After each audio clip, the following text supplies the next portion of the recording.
You're standing at a family dinner, holding a plate you don't even want. The room is filled with laughter, old stories, and wine glasses clinking like good things are happening. But all you feel is a wall around you. You hear your own last name called out across the room, tied to a joke or a fond meme, but every time you say it, someone reminds you it's not really yours to claim. That someone is my stepmother, Pamela Carson. She looked me right in the eyes the day I tried to RSVP for my dad's retirement party and said, "Emily, I'm going to need you to stop using the Carson name for anything official. You're not really family. It's confusing for people." My heart dropped. I was 36 years old, a grown woman with a child of my own, and here was this woman, almost 2 decades of knowing me, telling me I wasn't real family. "Oh, give it a rest, Pam," I said, trying to stay calm. "That's my father's name, too." She didn't blink.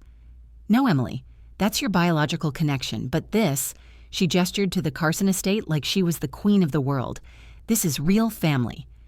Then came the voice from behind her, my half-brother, Ethan. "You heard her, Em. Why make it weird? You were just an accident. Not exactly the legacy Dad planned on." I could feel my face getting hot, but I refused to let him or her see a tear in my eye. I'd fought too long to keep my place at this table, and I wasn't about to give it up now. I didn't argue. I didn't run. I finished that dinner in silence, not for them, but for my daughter, Lila. She was sitting next to me the whole time, swinging her feet under the table, smiling so innocently with no idea how vicious words can be when they come from people who claim to be family. Lila is 8. She has hazel eyes and curls just like mine, but she's so much sharper than I ever was as a kid. She asked me later that night, "Why did Uncle Ethan say you were an accident? Does that make me an accident too?" I didn't know whether to cry or scream. "No, baby, you are a choice, a gift. Don't ever let anyone tell you different." That moment fueled something in me. The kind of strength that doesn't shout or boast. It simply survives. The kind that watches, learns, waits, and that's exactly what I did. What my stepmother and half-brother didn't realize was that even though I wasn't invited into their real family, I was already building one of my own, one with love, laughter, and most importantly, truth. And sometimes, truth is louder than bloodlines. Everything changed at my dad's retirement party. Everything. That was the day their lies started to crumble. That was the day my daughter, my sweet little 8-year-old, stepped up to the microphone and reminded every single person in that room what family really means. But before we get there, I need you to understand where I came from, not just the pain of being excluded, but the story behind it. Because family drama isn't just about who shares a name, it's about who shares the truth. And this story has been building for years. So before you judge the little girl who told a room full of strangers about a family secret no one was ready for, let me take you back to the beginning, to the woman who married my father and tried to erase me from his life, to the brother who thought genetics gave him privilege, to the father who loved us both but didn't know how to stand up for me. It all begins with a last name, and a question we all ask at some point: what makes someone real family? Stay with me. Because what happened at that retirement party didn't just reveal their lies. It revealed the truth, and it came from the least expected person in the room. My name is Emily Carson. Well, Emily Miller, depending on who you ask. I grew up hearing both. My mom always said it with pride. My stepmother said it like an afterthought. My dad? He stuck with Carson, but he didn't always say it with the conviction a child needs to hear. I was born in 1988 to Susan Miller and Daniel Carson. My parents loved each other once, I think. They met in college, did everything right the way people talk about nowadays, graduated, got jobs, moved into a starter home. Then my mom got pregnant, and as the story goes, that's when love got tested and didn't survive. Dad left when I was just a year old. He remarried when I was 5, to Pamela, a woman who made it very clear I came from a previous chapter she'd rather skip over. When Pamela and my dad had a son, Ethan, it felt like I was an old sweater, something from his past that was no longer needed. So I grew up with my mom, my compass, my rock. She worked 2 jobs, attended every parent-teacher conference, and sewed my Halloween costumes by hand. She couldn't give me designer clothes or a college trust fund, but I never lacked love. Still, there was always a shadow, a quiet question in the back of my mind. Why didn't Dad fight harder to be in my life? He sent child support, birthday cards, with long-winded apologies. And twice a year, I visited his beautiful, quiet suburban home with the white picket fence and a Labrador who didn't know what to make of me. I would try to play with Ethan when we were kids, but even back then, Pamela made sure I knew I didn't belong. She'd correct me when I called her Pam, as if the formality was a reminder of the distance. She'd only ever introduce me as Daniel's daughter from his first marriage, never as my stepdaughter, never as family. Once when I was 10, I tried calling Daniel Dad in front of her. She smiled that tight-lipped smile and said, "Emily, darling, no one's saying you can't call him that. But it's confusing, you know. We want Ethan to feel special. After all, you already have your mother. He only has me." The logic stained me like a bruise. I spent years trying to scrub it off. Fast forward to adulthood. I had learned not to expect much from that side of the family. I attended college on scholarships, graduated with honors, and worked as a speech therapist for children with language delays. Through everything, I stayed close to my mom, but something happened that made me understand what kind of family I truly wanted to build. I became a mother. When I held my daughter, Lila, for the first time, 8 lbs 2 ahs of pure miracle, I made a silent vow. She would never feel unwanted. She would never question whether she was an accident. Her voice would always matter. She was 3 when she asked who Grandpa Dan was. I wasn't sure how much to say, but my mom, wise as she was, said, "Tell the truth, even if you don't tell all of it yet." So I did. "He's my dad, sweetheart, and he's your grandpa. He lives in a big house. Maybe one day we'll see him together." I waited for that day. I hoped. Maybe being a grandfather would soften him. But years passed and the invitations never came. Still, Lila and I grew our own life.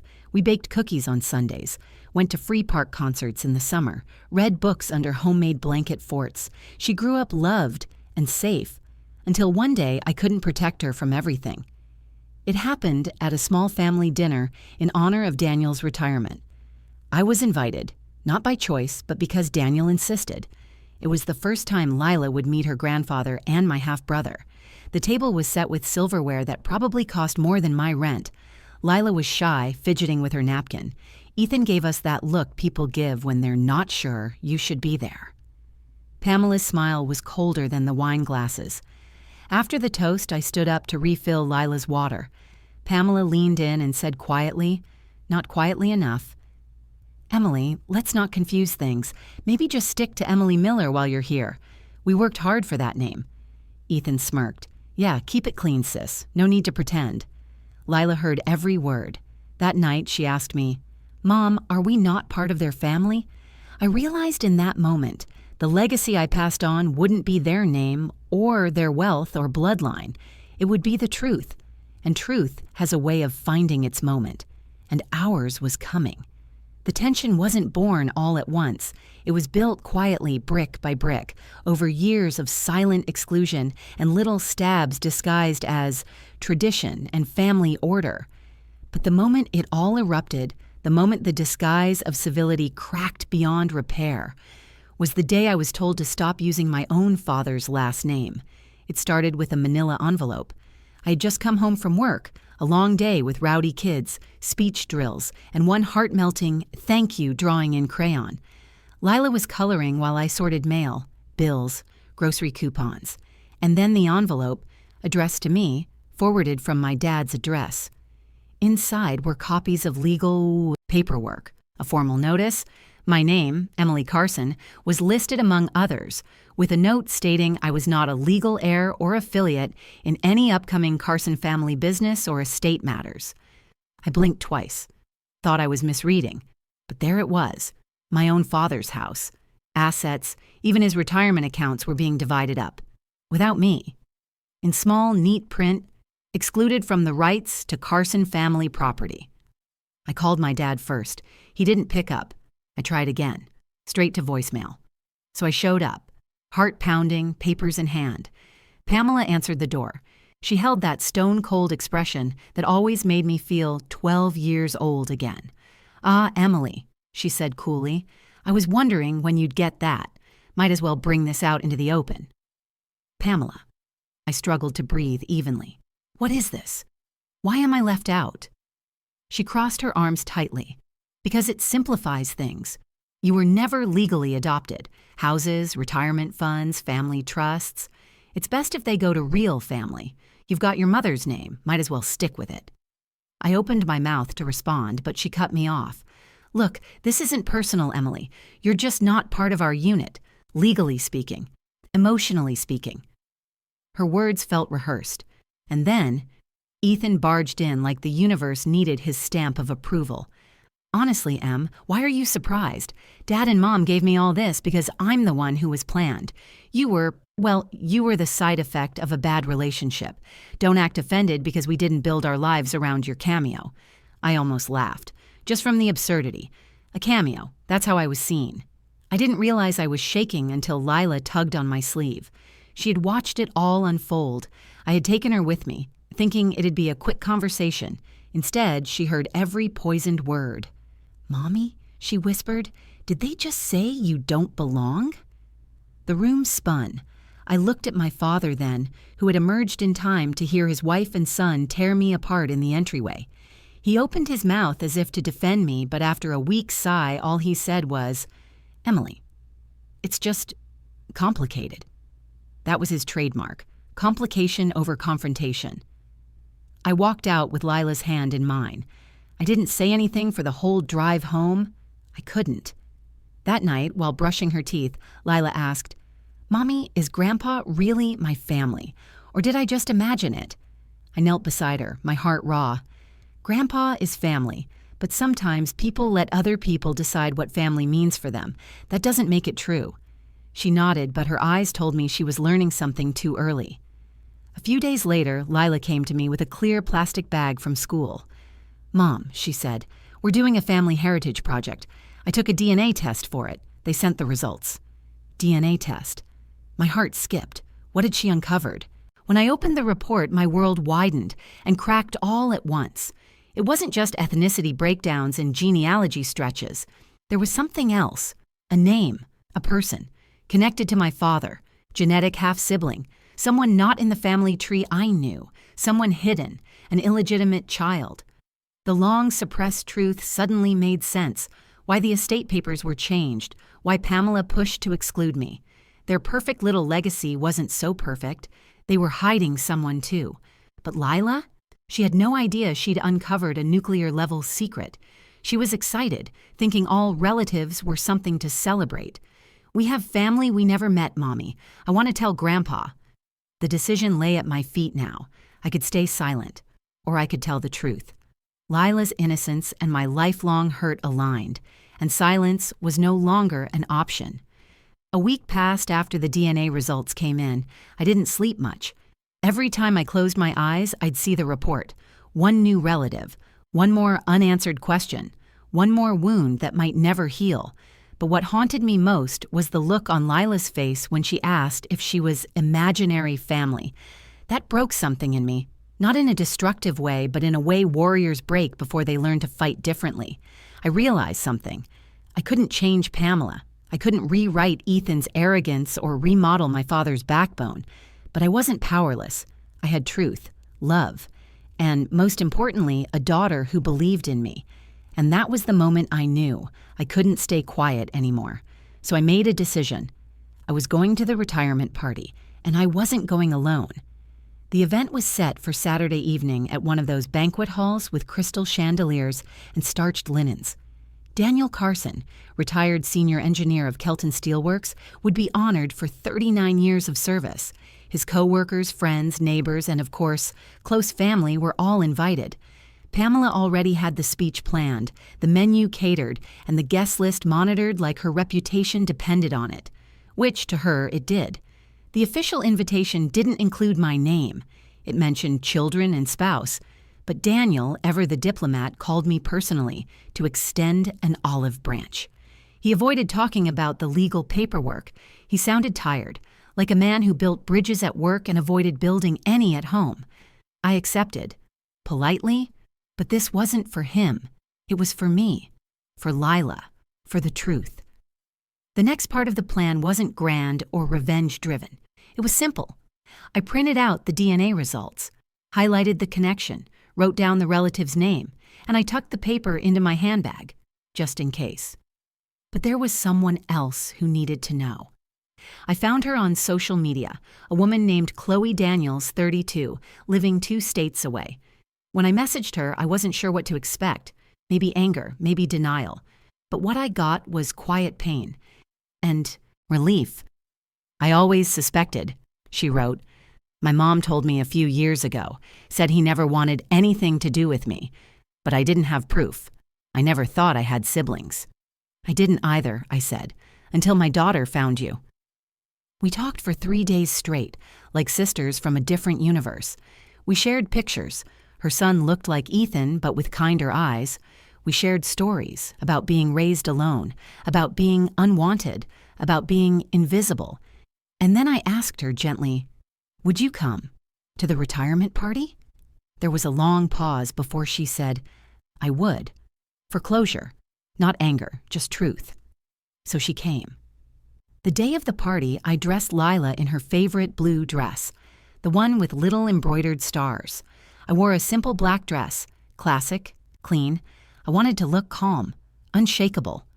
The 3 of us, me, my daughter, and my newly found half-sister, drove 3 hours in silence and solidarity. When we arrived, heads turned. Pamela's eyebrows nearly reached her hairline when she saw me walk through the doors. Ethan rolled his eyes in disgust. "Oh, God, you really came," he muttered under his breath, grabbing a champagne flute. I smiled softly. "Wouldn't miss Dad's big moment." Pamela's fake smile barely masked her panic.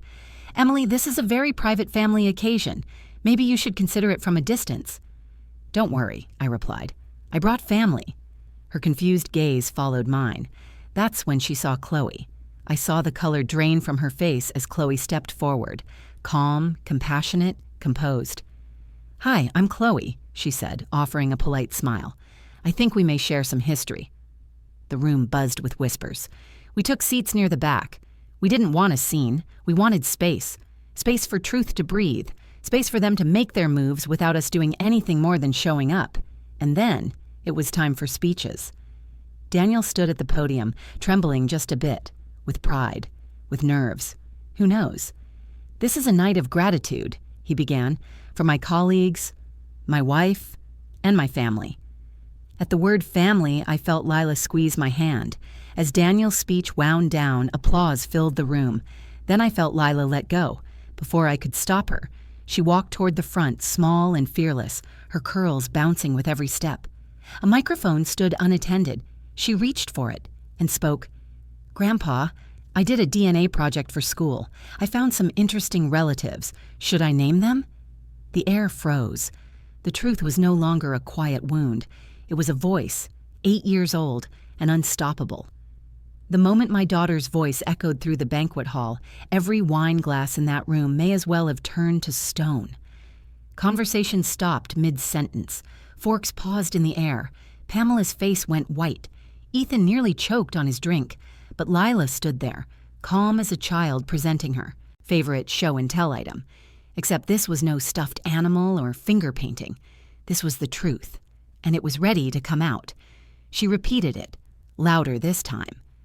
"Grandpa, I found some interesting relatives. Should I name them?"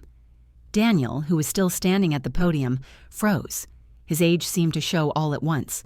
His proud retirement smile slipped into something unfamiliar, unease, confusion, maybe even guilt.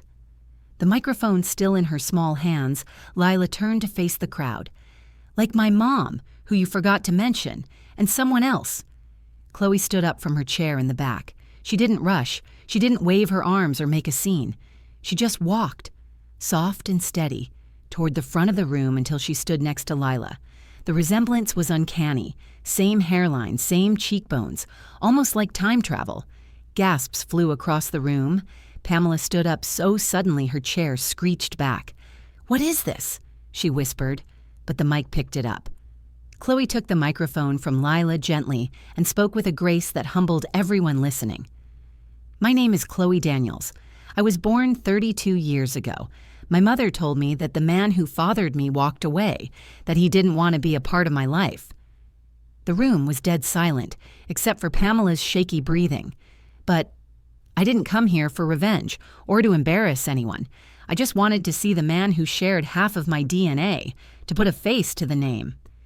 Daniel looked like someone had pulled the rug out from under his soul. His voice cracked. I didn't know. I knew about you, but I didn't know how to... You knew, Chloe interrupted. You just didn't act. The room wasn't filled with anger or yelling. No one screamed. No tables flipped. What happened instead was much quieter. Daniel stepped away from the podium. He walked slowly toward Chloe, his steps unsteady like he was learning to use his legs again. I'm sorry, he whispered. The microphone didn't catch it, but everyone saw it on his lips. Pamela's arms were crossed so tightly against her chest, it was like she was trying to hold herself together. Ethan's arrogance fell flat, his smirk replaced by wide-eyed disbelief. Then my father looked at me. Emily, his first daughter, the one he denied in silence, the one he let get pushed aside. You deserved better, he said. I didn't know how to feel. Anger and relief fought over my heartbeat, but before I could respond, Lila tugged on my sleeve again. Mommy, can we go home now? Her voice was clear and needed nothing else. Before I left, I turned to Pamela, who stood frozen. Family isn't about blood, or paperwork, or who gets their name on a house, I said softly. It's about showing up, truthfully, every day. That's something you never understood. She didn't reply. She couldn't. Truth has a way of unraveling control, and Pamela was unraveling fast. Before I walked out of that hall for the last time, Daniel called out to me. Emily, will you stay, please? Let me talk to you both. To Chloe. I want to try. I paused, slowly turned. I've heard that before, Dad, and maybe you mean it now, but healing starts with honesty, and you've got a lot of that to make up for. Chloe didn't speak. She just nodded once, holding her own quiet dignity. We left. Not with bitterness, but with release. The truth was out. The secret was no longer ours to carry, and in that moment I knew my daughter had taught a room full of adults something they had never learned themselves. Truth doesn't have an age, and justice doesn't always roar. Sometimes it speaks through a child with a microphone. The banquet hall faded behind us. The doors shut, and with them, a lifetime of silence and shame. As we walked through the parking lot, Lila swung my hand like we'd just left a birthday party instead of a nuclear family meltdown. The cool night air felt almost cleansing, like release. For Chloe, it was the end of a chapter she'd never even known she was a character in. For me, it was the beginning of something long overdue. My first instinct was to cry, years of holding it in, of keeping it together for everyone else's comfort. But I didn't. I felt strangely light. Not happy, not exactly, but unburdened. Lila leaned her head into my arm as I buckled her into her booster seat. Mommy, she said, her voice soft but sure. I did the right thing, right? I paused, met her eyes. You told the truth. Sometimes that's the bravest thing we can do. She gave me a sleepy smile. I like Aunt Chloe. Is she really family now? I tucked a curl behind her ear. She always was. We just hadn't met her yet. And when the days that followed, the story spread through our family like wildfire. Some relatives called me brave. Others called me cruel. Some asked why I didn't bring it up sooner. What they didn't understand was that timing isn't just about courage. It's about clarity. And that day, clarity belonged to an 8-year-old girl with a pure heart and a loud voice. Daniel reached out. He called, texted, even sent letters, real ones in his handwriting. They were different this time, not the generic, I'm trying or things are complicated excuses. These were specific, personal, apologetic. The first said, I don't know how to rebuild this, but I want to try, if you'll let me. I didn't respond at first. I needed space. And honestly, I wasn't sure if I wanted him in my life or Lila's. But then Chloe told me something I'll never forget. Forgiveness isn't a gift for someone else, she said. It's a way of freeing your own heart. You don't have to forget. You don't have to go back.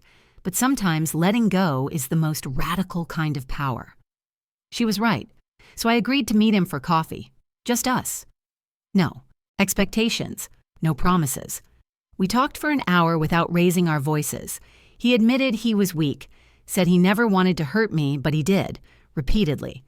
I told him truthfully, I don't need a dad now. I just need you to be honest with yourself, with others, especially with Chloe. He nodded, cried a little. I didn't. We aren't a family like he always wanted us to look, but we are something real now, something messy and flawed, but finally honest. Mela never spoke to me again. She sent one email, cold, processed, like legal paperwork. She accused me of staging a plot to humiliate them. Ethan sent a one-line text, "Hope you're proud of yourself." He blocked me afterward. I didn't care, because the people who matter stayed. The ones who had space for truth stayed. The ones who didn't were never really mine to begin with. A few months later, I watched Lila and Chloe's son, Tucker, play board games on our living room floor. They bickered over the rules, made jokes about whose grandpa was more awkward, and laughed until their stomachs hurt. That's when it hit me. Family, as I'd always dreamed of it, could still exist. Just not the way I expected, not because of a last name, but because of love, choice, and truth. Lila is old enough now to understand that DNA tells stories, but actions reveal character. She knows she is loved not because of who was in the room the day she was born, but because of who stayed when love got complicated. And me? I changed my name, not because someone told me to, but because I wanted it to reflect who I had become, not who was allowed to claim me. I chose Emily Miller Carson, for me, for Lila, for the truth tellers, for every child who was ever called an accident, and every parent who learned too late how much their silence cost. My family isn't perfect, but it's honest, it's loud, and it's real. The kind that shows up, the kind that claims you even when the world says you don't belong, the kind that knows love is stronger than blood, and truth always finds its voice. That's it for today's story. If this true story moved you, made you think, or reminded you of someone in your life, don't forget to hit the like button to show your support. It really helps the channel grow and lets us keep creating more stories like this one. Got thoughts? Opinions? Ever been in a similar situation or know someone who has? Drop a comment below. I read every single one and I'd love to hear your perspective. And hey, if you're new here and you love emotionally intense, real-life stories just like this, make sure to subscribe and turn on notifications so you never miss a video. Thank you for watching. Stay honest, stay brave, and remember, family isn't always about blood. Sometimes it's about who tells the truth when it matters most. See you in the next video.